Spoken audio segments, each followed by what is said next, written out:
That's good. So, we are here, ladies and gentlemen, and we are live.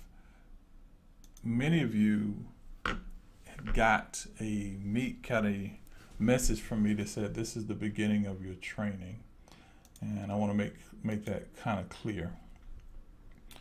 What I'm about to teach you is going to change the course of your life. I have realized something over the last couple of months.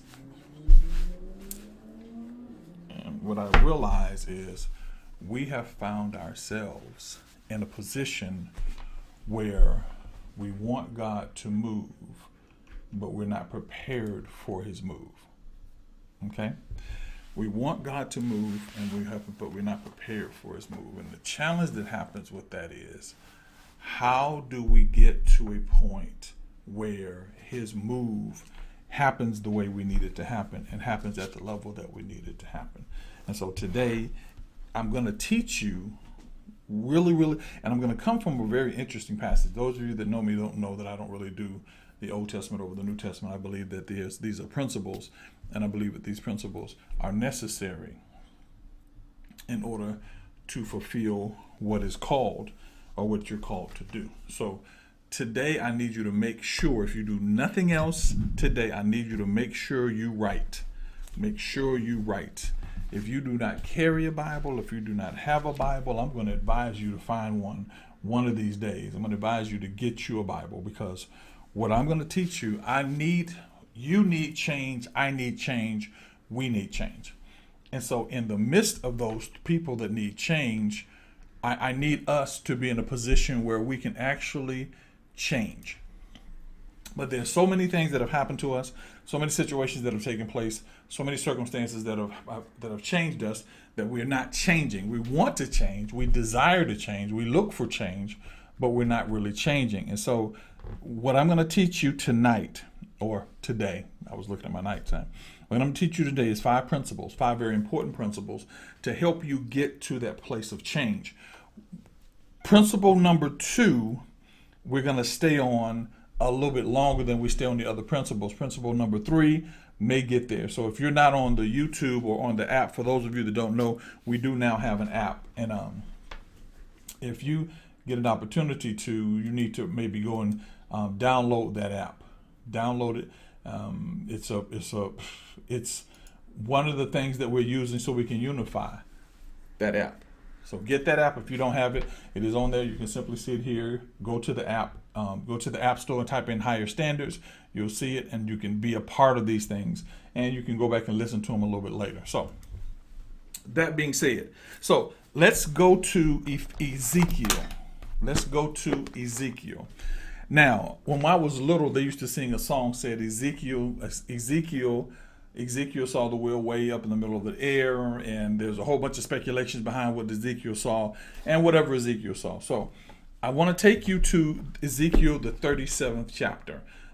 Within this chapter, I'm going to take you to a place where you begin to understand what's going on. Prophetically, speaking for those of you in the prophetically, you're going to see something that you probably haven't seen, or if you've seen it, you haven't allowed yourself to deal with it, because in your mindset, you've created an addenda or an attack against the Spirit of God.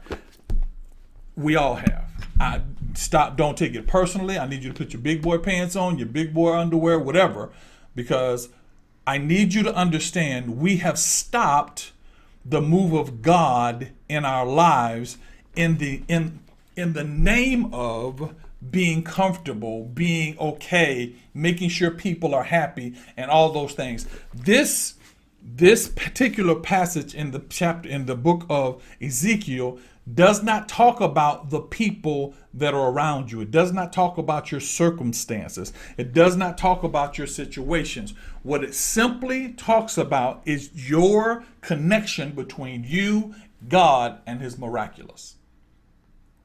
Between you, God, and the miraculous. We need this right now more than we've ever needed it before. So I'm going to talk to you about it and give you the 5 principles. Now, I have the 5 principles written down. But let's get started. And I think we're just going to go down to the 3rd verse. And it says, the hand of the Lord was upon me. And everybody put your name in there. The hand of the Lord was upon William. The hand of the Lord was upon Carlos. The hand of the Lord was upon Norma. The hand of the Lord was upon me and carried me out in the spirit of the Lord. Now, there's a transition there, so listen. Carried me out in the spirit of the Lord. Now, I don't know whether this was a vision purely or an encounter in the spiritual realm. And set me down in the midst of a valley, which was full of dry bones. Verse 1. Verse 2. And caused me to pass round about, and behold, there were very many in the valley. Yep. And lo, they were very dry. Verse 3. And he said unto me, Son of man, my son, can these bones live? And I answered, O Lord God, thou knowest. Now, let's deal with the principles that are number 1. And these are personal principles, and these are principles that this book actually talks about. These are actually principles that are talked about in this thing. Principle number 1 was the voice. Now, the voice was innate.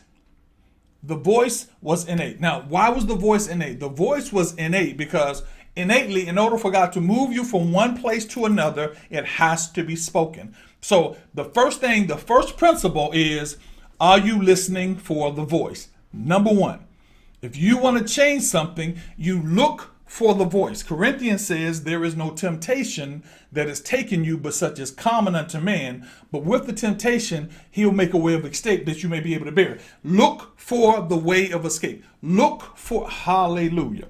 Look for what God has placed in his voice to get you out of where you are right now. The first thing we have faltered is we don't look for the voice of God. We look for the voice of man or the voice of people. So first thing, principle number 1, are you in your 5 dimensions? Are you praying, meditating, worshiping, praising? And are you doing that? Are you looking for the voice of God? That's the first thing.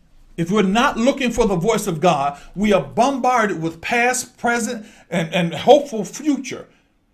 We're bombarded with past, present, and a hopeful future, what we hope is going to happen. But you have to realize that when the voice of God speaks, it's going to do something.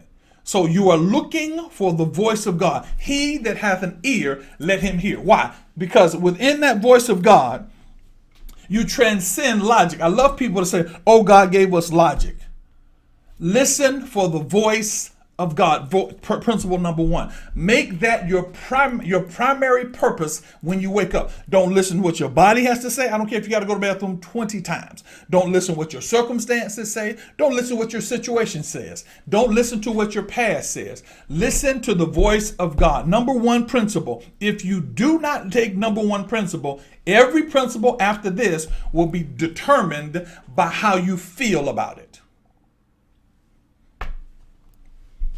How you feel about it.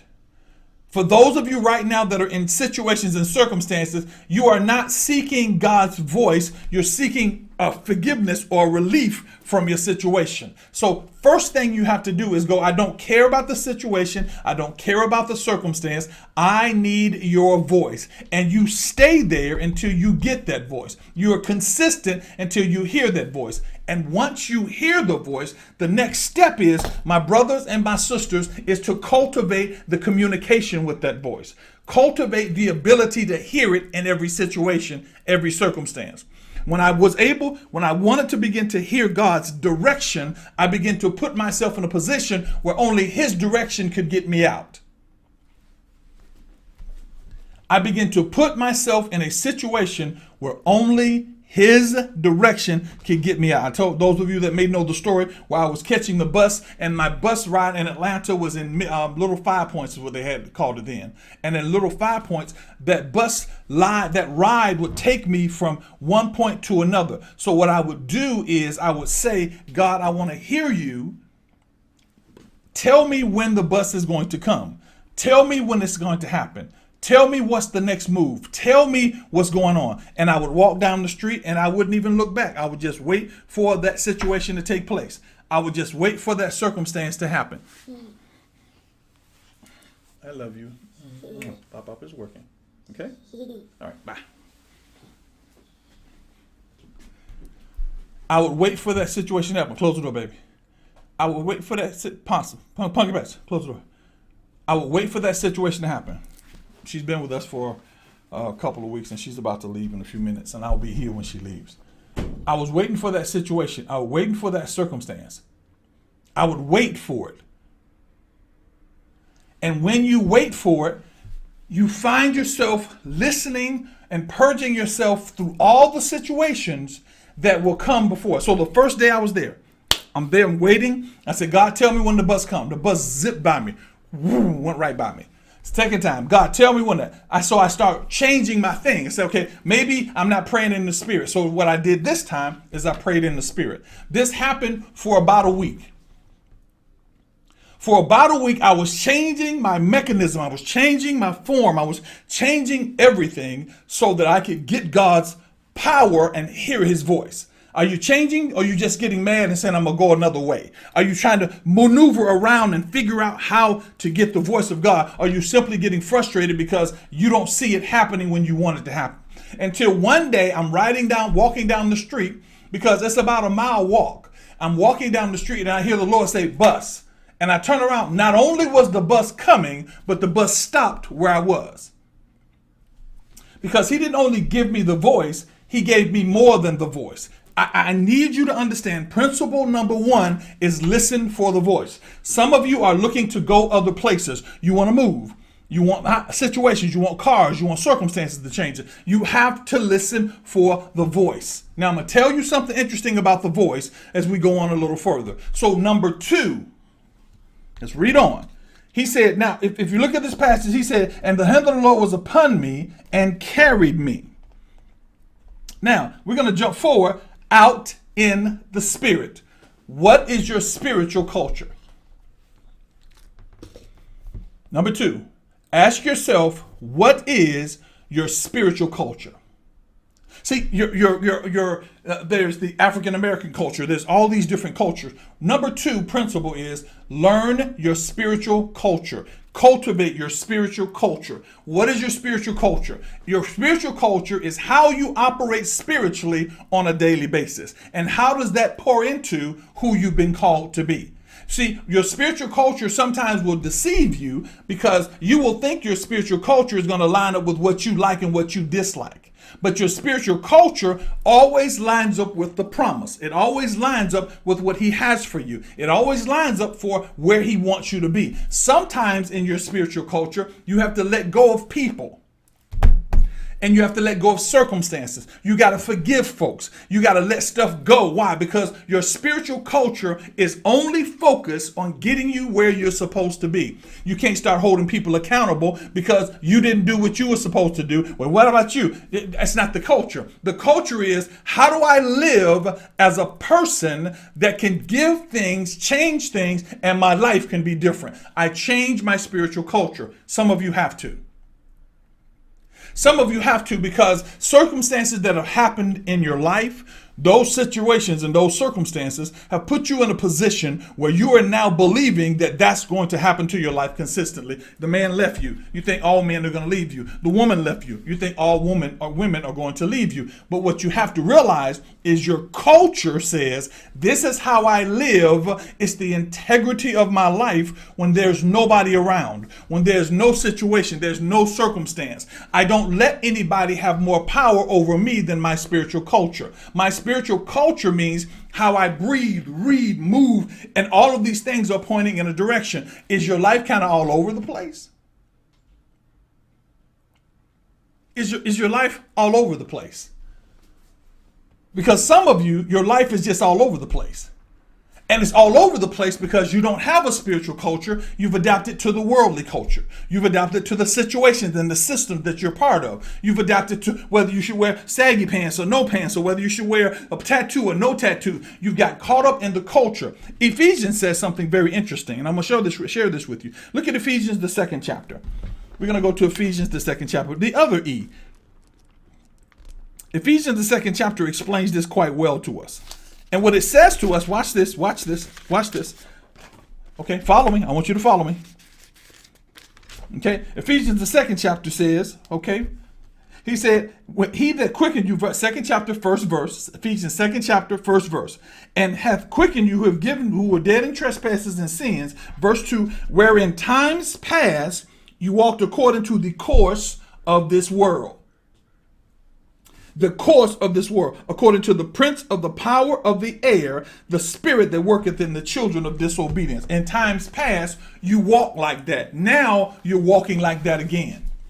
Why? Because you've not gotten the lesson. So here is your lesson. Here is the boot camp for you. Here's the thing. Start to look at your entire life and find out if it is lining up with the culture that God has given you or the culture that you've assigned to yourself, because you don't really know what's going to happen tomorrow. So your culture goes begging God for things. Your culture goes, I'm lazy. I'm apathy. How do I get past that? Your culture in the Spirit of God says you can do all things through Christ that strengthens you, through the anointing that strengthens you. God has given you the power. My God will supply. Have you ever noticed that it says you can do all things through Christ, but God will supply? Have you ever noticed that? Why? Because what you have to do, your culture is based on the power of the Spirit. So the more you're out of the Spirit, the more your culture suffers.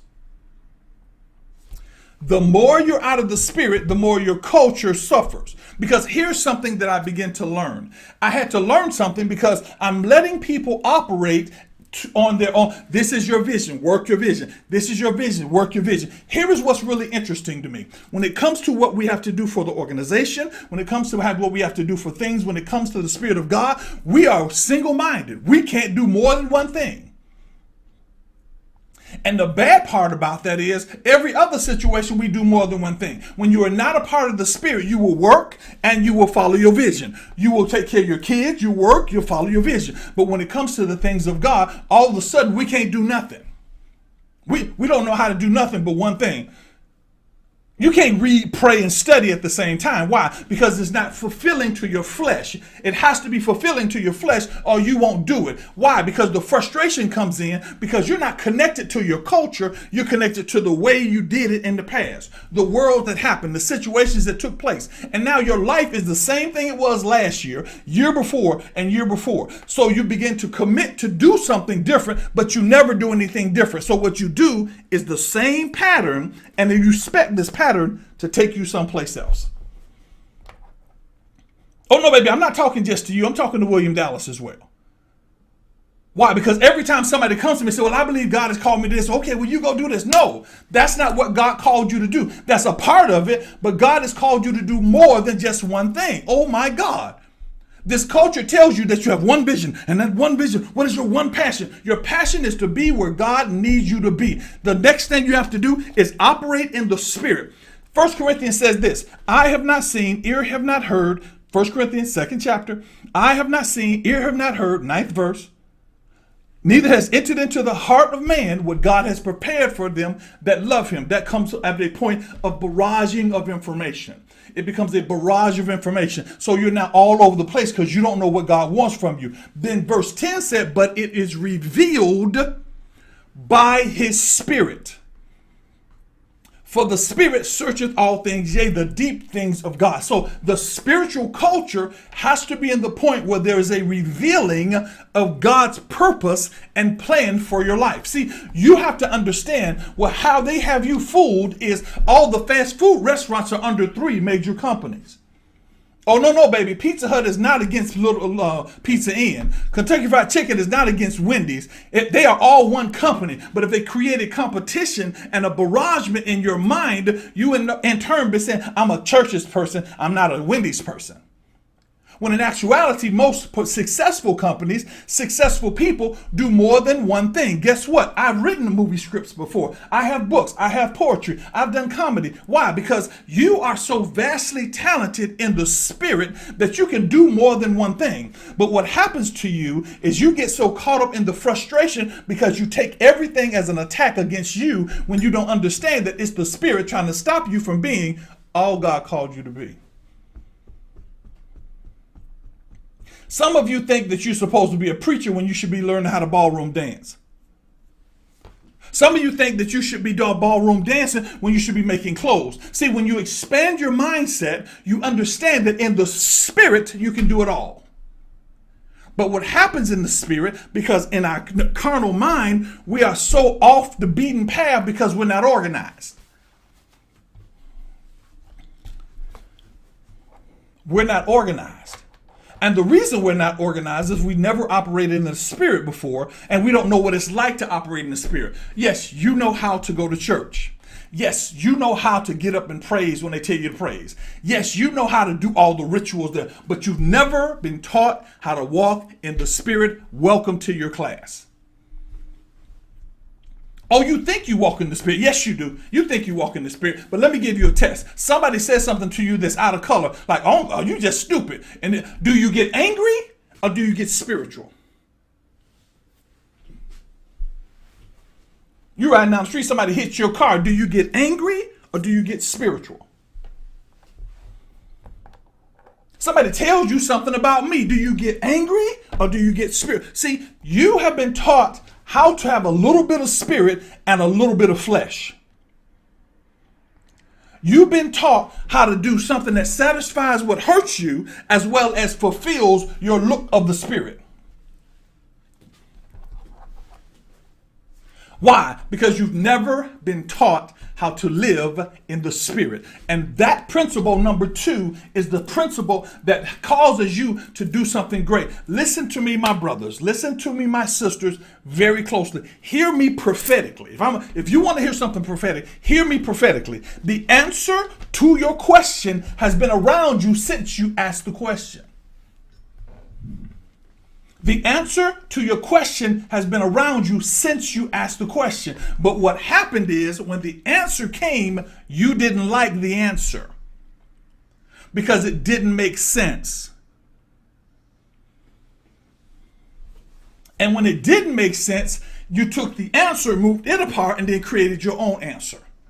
So what you did is said, I don't understand this, so I'm not going to do it. I have one of my sisters, or I call everybody that's a part of the mentoring group is either sister or brother. One of the sisters called me up and she said, I see all these things that are coming on the planet. And I don't know what to do. I said, nothing. You wait until he speaks and then you move. She goes, got it. Because we have not been taught how to live in the spirit.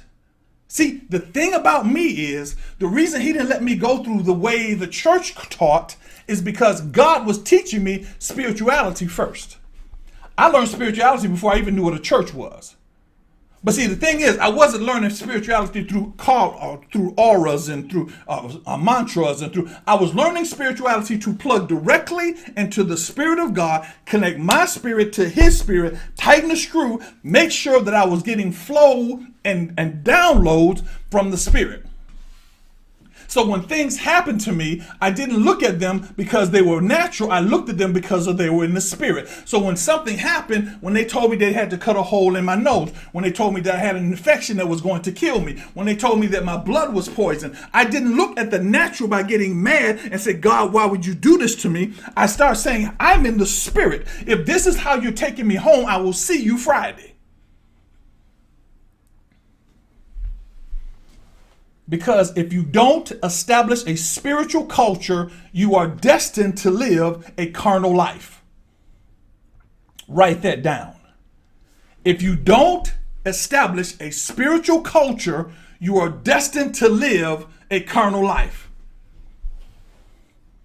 Everybody can write down, I will live in the spirit. Everybody can write it down. I will live in the spirit.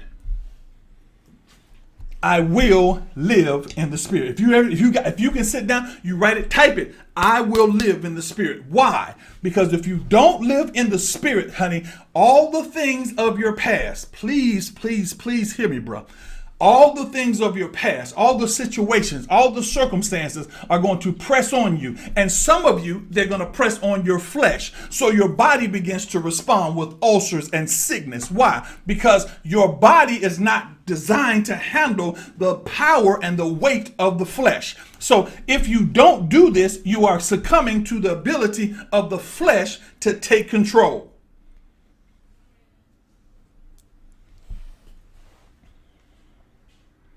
Am I speaking to somebody? Every answered question is an answered question. Everything that you have thought in your life was already answered, but you are bombarded with how you feel about it, how you think about it, and what's going on. COVID came around, everybody ran shotgun, and they go, oh, I don't want to get COVID. I don't want to get COVID. And what happened was the percentage of COVID deaths was about 3% of what they said, which was equivalent to the flu. But before they said COVID, you didn't care. So you had the flu. You got the flu, took some drugs, and kept going. But they'll keep telling you why, because you live in this world and they're trying to get you to not live what you know. Get in the spirit. Stop being afraid. I don't want this to happen to me. Okay, here's the funny thing about that. Y'all ready? Because I'm still on number 2. Your spiritual culture has nothing to do with how they did you and what they did to you and they said to you and what your mama did to me. And I just can't forgive your mama. Who told you that you couldn't forgive your mama? No, you are still experiencing the pain that happened. And because it's in your flesh, because it feels real, because you give it life.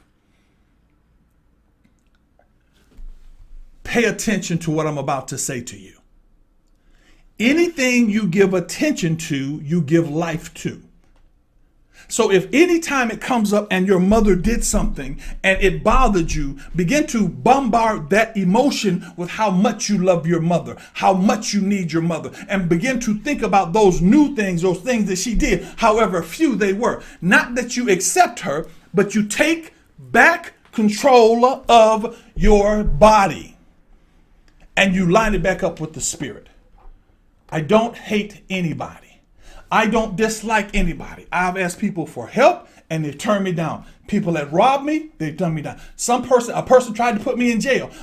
All of these things has happened. And I promise you, there is not a bad bone in my body pertaining to those people. I don't have time.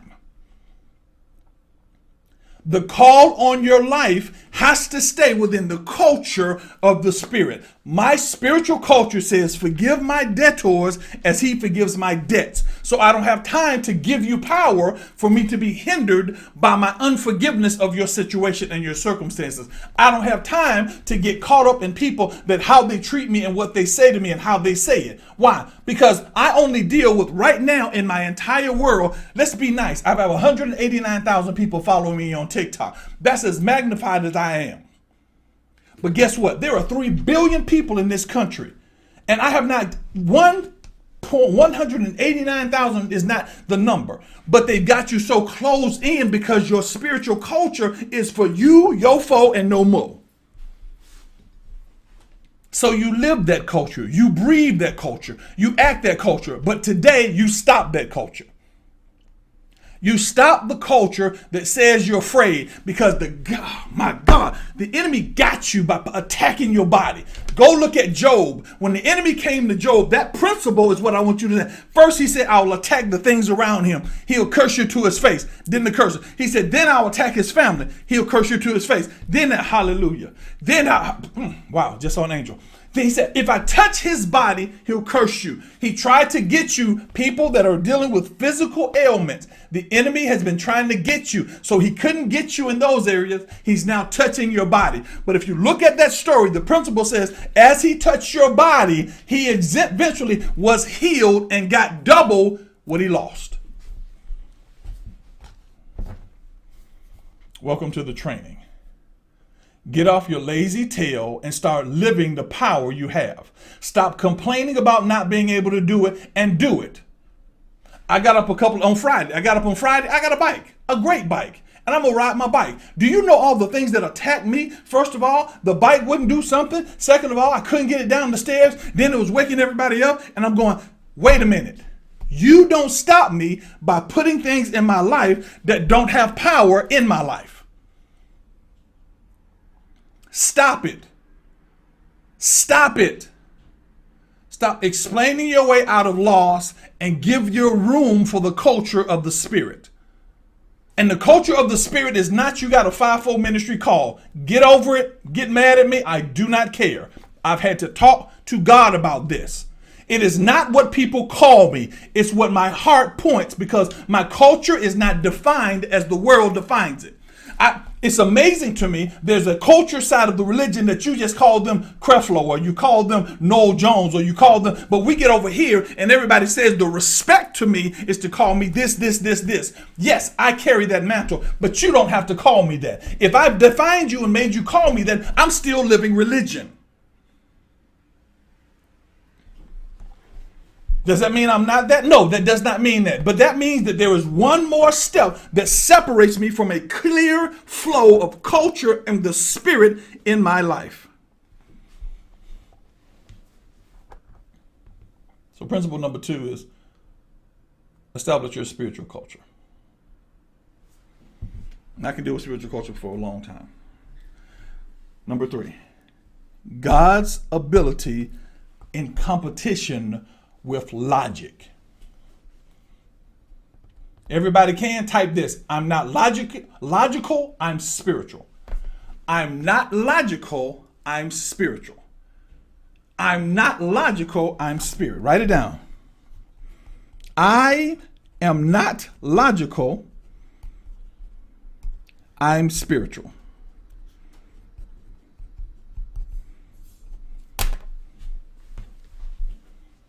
Why? Because what has happened to you is you have now been put in a position where you think your logic makes sense. Well, God gave us common sense. No, my brother, God did not. God did not give us common sense. Now, a whole lot of you just lost it. A whole lot of you feeling some kind of way. And I really do not care. I am not logical. I'm spiritual. It does not make sense. He said he takes the foolish things to confound the wise. So in order for something to be foolish, it can't make sense. It doesn't make sense that God got you when everybody else in the world seems like they're dying of these things, but he got you. Why? Because what happens to you is you will put yourself in a position where you think that you are just like everybody else. You're not. Stop being it. Because you put up principles and situations. Number 3, your ability according to God's ability. You are not logical. Stop telling people God gave me common sense. He did not. You do not have common sense. You have something that's better than common sense. You have spiritual logic. And spiritual logic says that I know when to move and how to move by my spirit. So if I stay in the spirit, I make right moves. They might not look right to you, baby, but they're always right to God. They may not look right to you, but they're always right to God. See, the key that has to happen in order to get that to you, what they had to do to you is condition you and inundate you with such a level of the world that even when you do things that you don't even know you're doing, you're operating in that sense. That's why culture was number 2.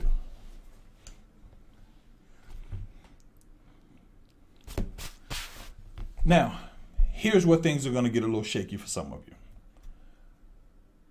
I would like to tell you that you don't believe God. Let's just say that. You say you believe God, but you don't believe God.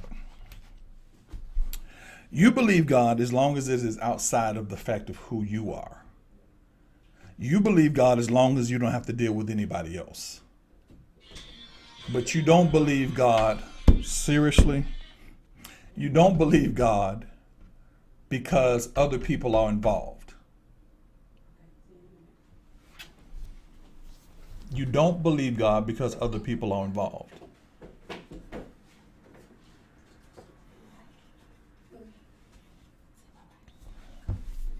Come on, Boogo. You leaving me?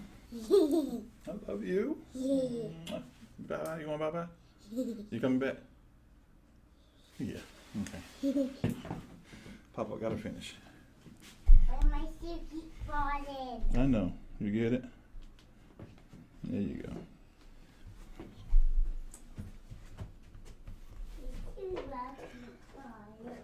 I told you she's leaving, and she's been with us for the last couple of months. And so there's that.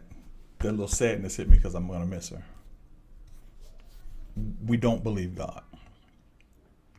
Now, let me tell you something, everybody. When I speak, those of you that are taking it personally think I'm talking to you or something you said to me or something I've heard from you, and you think that I made this up because I decided to say something about you because you've dealt with other pastors that do that.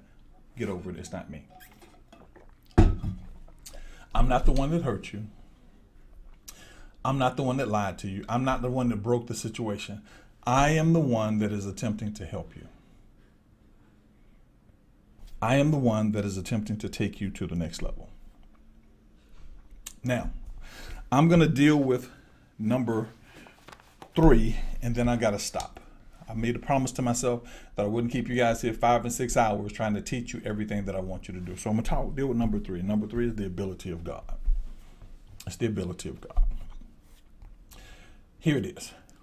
Number 1, your logic is not the logic of God.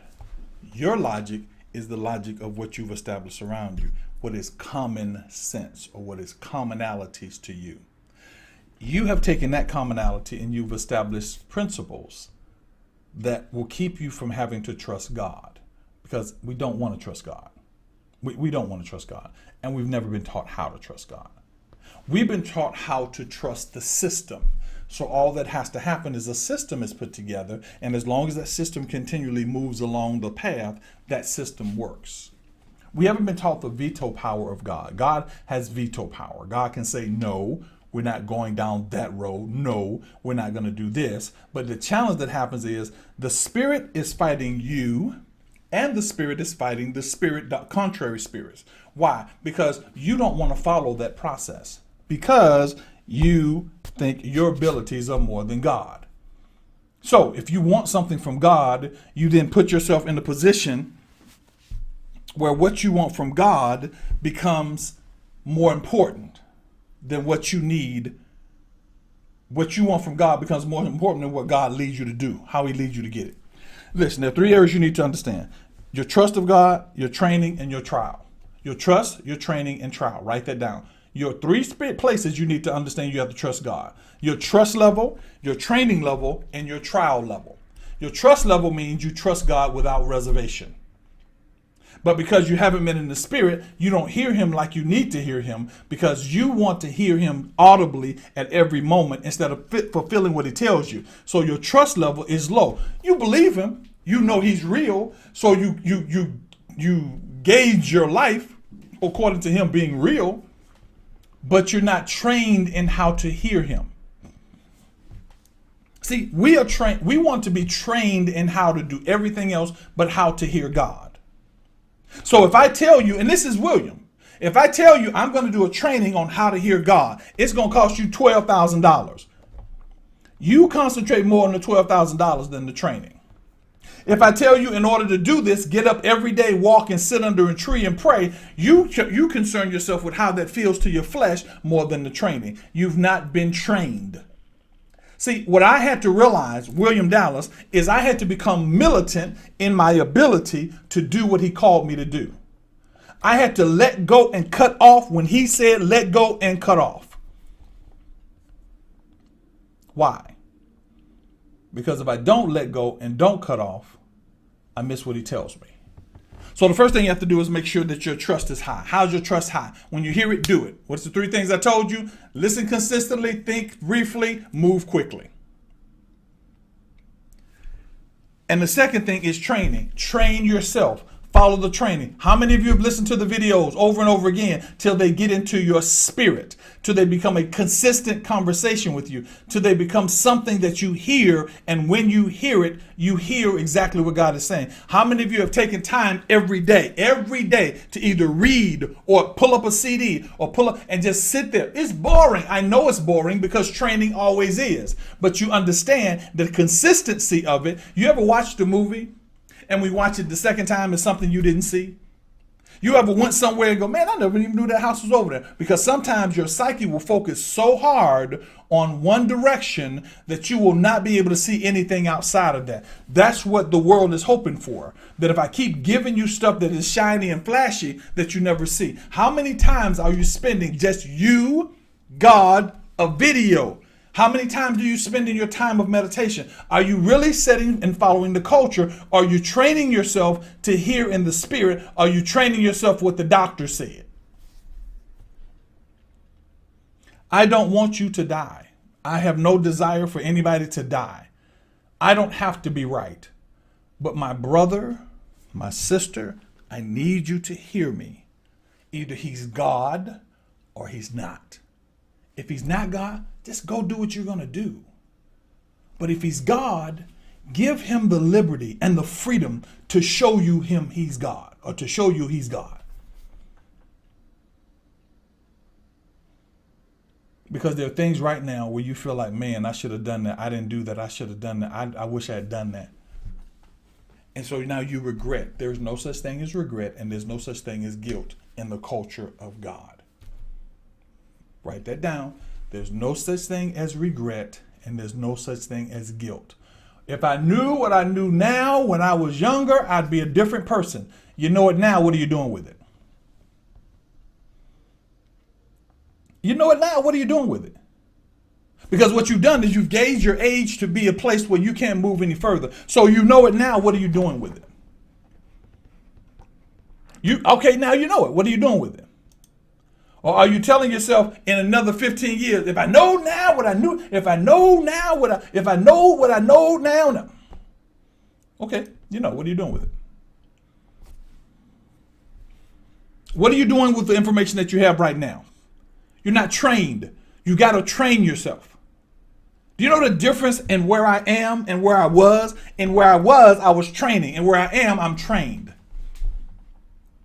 The reason you can call me and ask me something and I can give you an answer, because I don't look at the answer according to the logic of your life. I sit and I wait for God to speak to me. Period. Oh yes, I'm cordial. I'm going to talk to you. You're going to enjoy my conversation. But believe me, I'm waiting for God. I've trained myself to hear from God. Check this out. Back to Ecclesiastes. Ezekiel. Back to Ezekiel. He said, and he set me down in the midst of the full of bones. Verse 2, he said, he caused me to pass passed about, and behold, there were very many bones in the valley. And lo, the bones were very dry. So check this out. So what he said, now, I cause you to go into areas that are dry. Dry areas where it doesn't seem like anybody in the world nobody thinks like you. Nobody reads like you. Nobody believes like you. Welcome to my world. Welcome to my world. And so what happens is people come around you, and when they come around you, you say and speak at a level, they look at you like you're crazy, and you're going, why are you looking at me like that? Because in my mind, that's the spiritual sense. That's my culture. I don't think any other way. But then you deal with it, and trust me, some of you are dealing with the same thing. You're going, I'm believing God. Well, how come you're not taking your pills? Well, I'm going to start eating healthy. I'm going to try a healthier look. Well, I believe God. If you believe God, how come you haven't forgiven your mother, forgiven your cousin, forgiven your sister, forgiven your brother? Well, I just trust God. If you trust God, have you ever taken the time to do something for the family members that you think don't like you? Send them a birthday card. Send them some money. You have money. Send them some money. But you have in this world, you've got that, oh, they can't get over me. They can't get past me. You've not trained yourself. You've trained yourself to be like the world. I was dealing with a situation. I'll never forget this all the days of my life. I was dealing with a situation and I needed help. I called everybody, well, mostly everybody. I called my family. Nobody would help me. Nobody. Nobody would help me. Am I mad at them? Not even close. Not even close. I love all my sisters. I love all my spiritual brothers. I'm talking about nobody. And I love them all. And that's the first time I said anything about it this time. How long y'all been around me? Because my culture doesn't let me dislike you. Because what happens is everybody around you, they're all living a carnal culture. So you've got to train yourself not to live that culture, because that's all they do is talk about that culture. That's all they do is talk about how bad their life is, how terrible their life is, and what could have happened, what couldn't happen, what shouldn't happen. They talk about that. That's all they do. They live in that culture and they talk that culture. And you jump right along with it. Yeah, girl. Yeah, dog. Yeah, that you jump right along with that culture. Welcome to your training. You need, listen, write this down.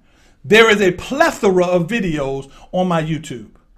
And yes, I'm going to stop doing this thing where try to tell you about everybody else. I don't know what everybody else is doing. I don't know what everybody else is teaching, so I'm not going to send you to what everybody else is teaching. I'm going to send you to what I know that I've spent time talking to God about and teaching. Take a video, take a notepad, listen to it again.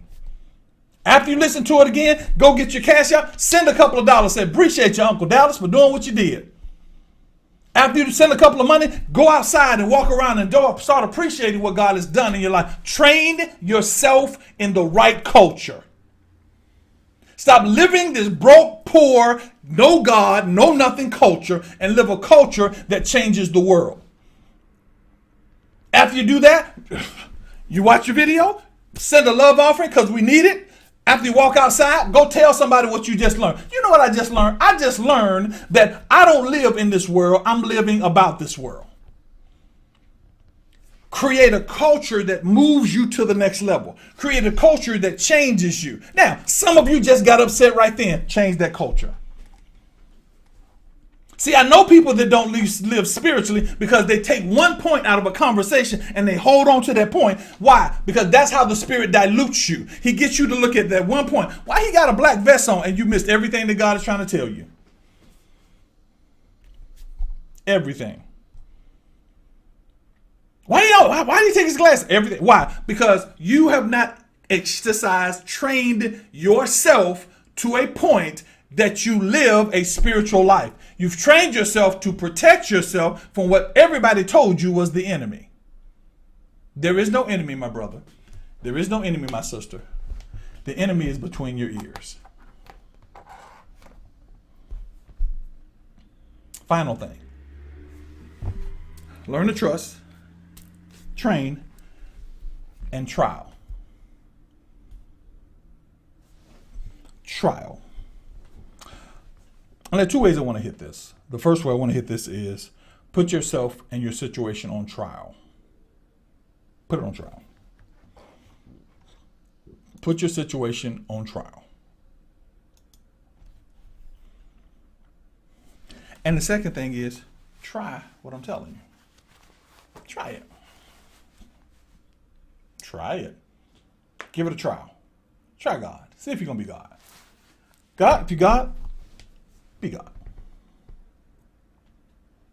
If the answer to whatever you're asking God is right there, right around you, then how do you access where it is?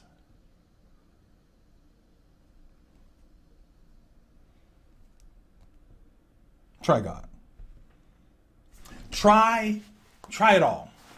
Try it all. Now, don't just try one, try everything.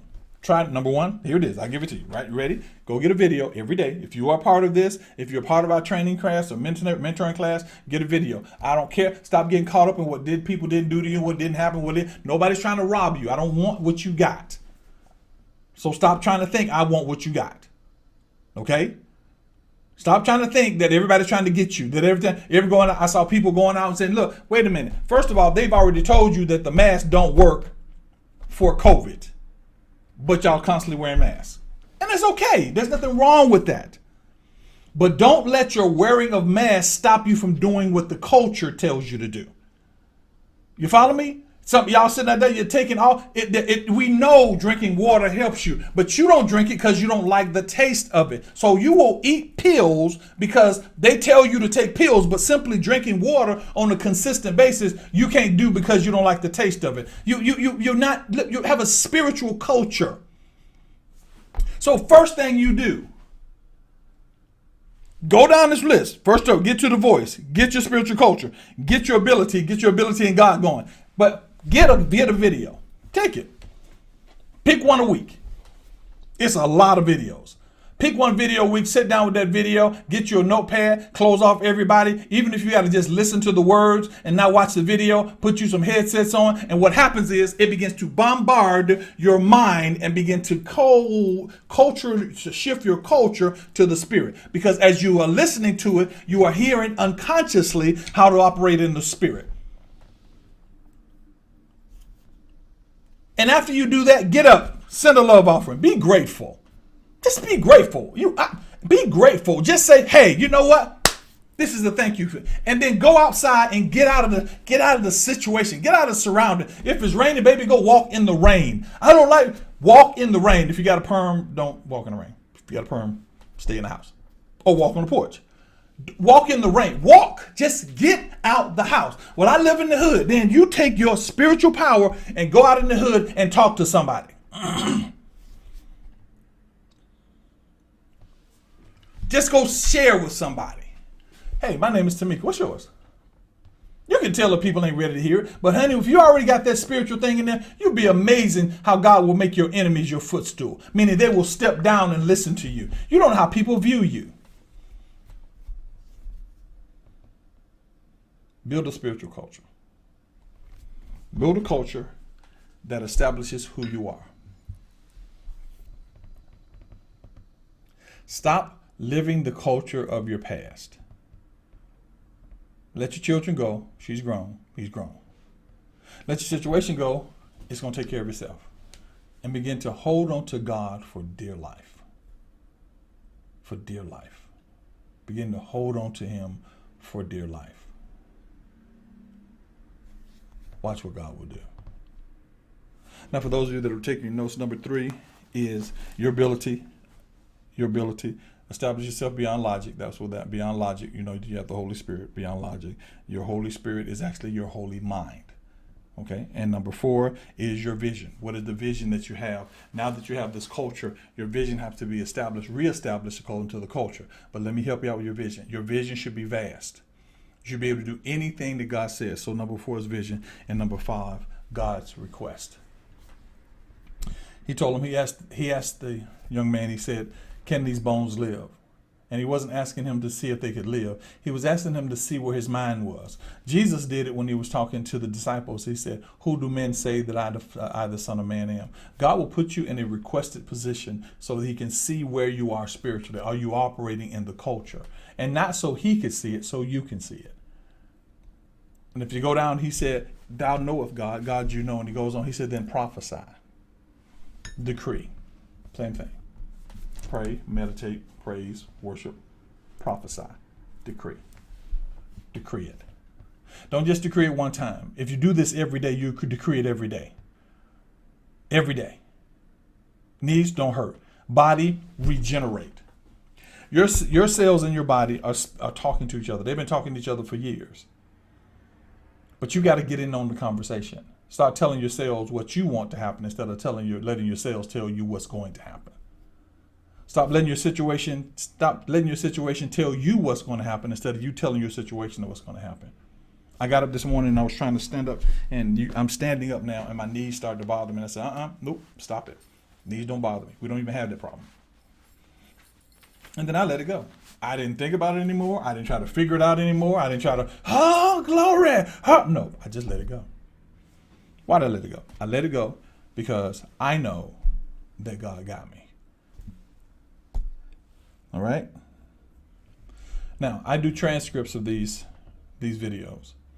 I do transcripts from them. When I finish this, I'm going to go, I send it through, and they'll do a transcript of everything that I said, everything that I was written, and everything that is done. It takes about 2 or 3 days because I got to send it through systems and situations and things like that. If you are interested in this teaching, it's here on YouTube.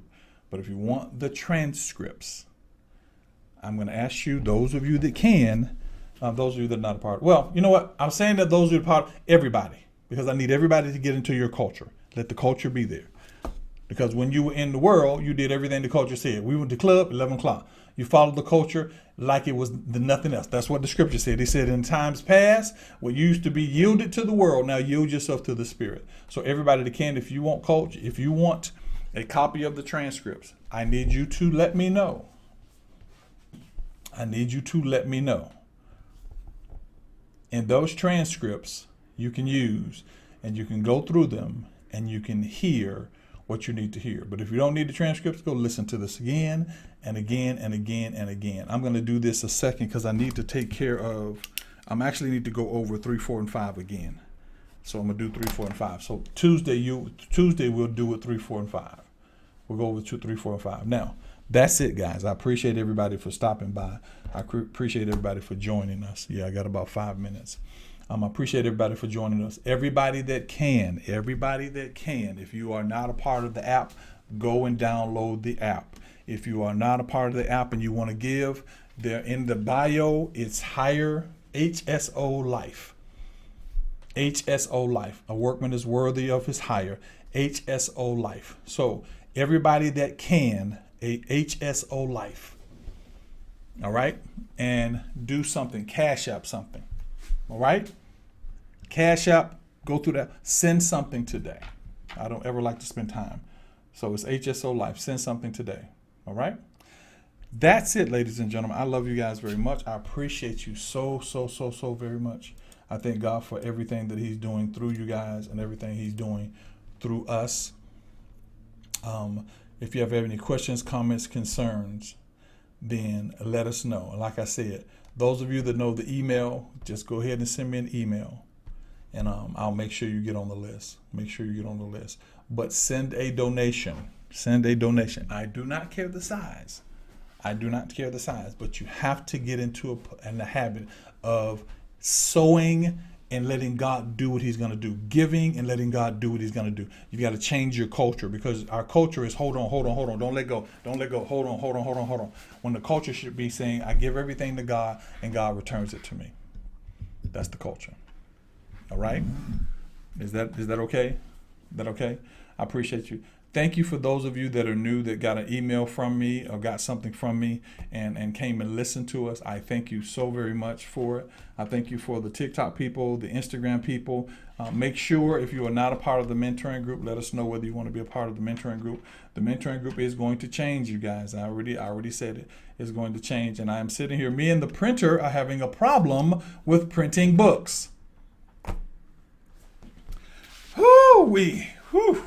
Anybody ready to volunteer and help? Call me up. I'm ready. Because I'm about to go get Leslie and Jessica back on board. They about to get back on board. All right? And Jessica's already said, you need me, call me Dad. So that's it. I appreciate you. Keep each other lifted in prayer.